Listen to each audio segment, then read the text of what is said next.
कार्तिक मास के कृष्ण पक्ष की त्रयोदशी तिथि को धनतेरस का पर्व मनाया जाता है।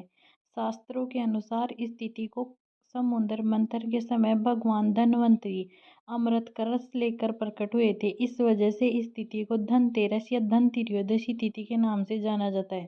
भगवान धन्वंतरि के अलावा इस दिन माता लक्ष्मी, धन के देवता कुबेर और मृत्यु के देवता यमराज की पूजा की जाती है।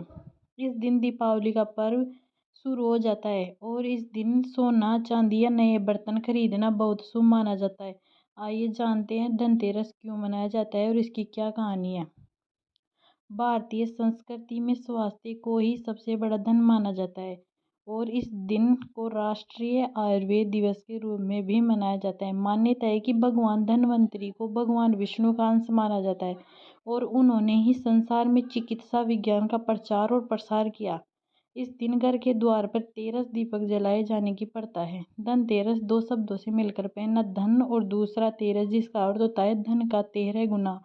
भगवान धन्वंतरि के प्रकट होने के कारण इस दिन को वेद समाज धन्वंतरि जयंती के रूप में मनाता है।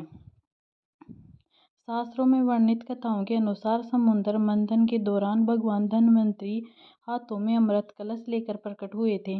जिस तिथि को भगवान धन्वंतरि समुद्र से निकले वह कार्तिक मास के कृष्ण पक्ष की त्रयोदशी तिथि थी। भगवान धन्वंतरि समुद्र से कलश लेकर प्रकट हुए थे, इसलिए इस अवसर पर बर्तन खरीदने की परंपरा चली आ रही है।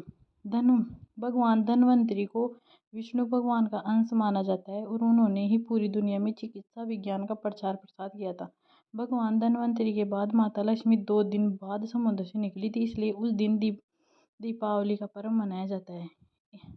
इनकी पूजा अर्चना करने से आरोग्य सुख की प्राप्ति होती है।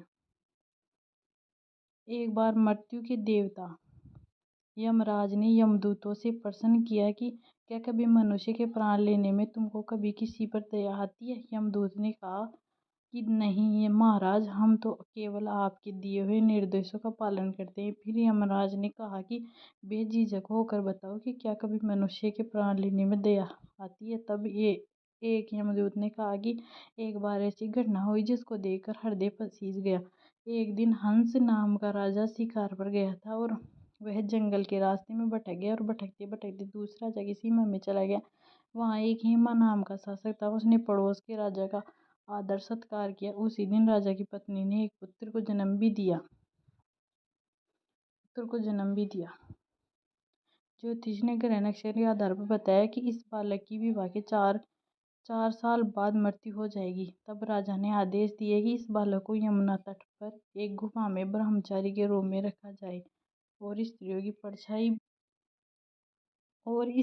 की परछाई भी वहां तक नहीं पहुंचनी चाहिए। लेकिन विधि के विधान को कुछ और ही मंजूर था। संयोगवश राजा हंस की पुत्री यमुना तट पर चली गई और वह राजा के पुत्र को देखा। दोनों ने गंधर्व विवाह कर लिया।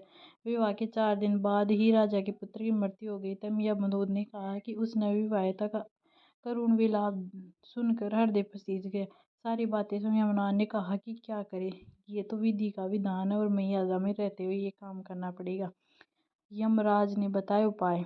यमदूतों ने पूछा कि ऐसा कोई उपाय है जिससे अकाल मृत्यु से बचा जा सके। तब यमराज ने कहा कि धनतेरस के दिन विधि विधान से के साथ पूजा अर्चना और दीप दान करने से अकाल मृत्यु नहीं होती है। इस घटना की वजह से धनतेरस के दिन भगवान धन्वंतरि और माता लक्ष्मी की पूजा की जाती है और दीप दान किया जाता है और यमराज की पूजा भी की जाती है।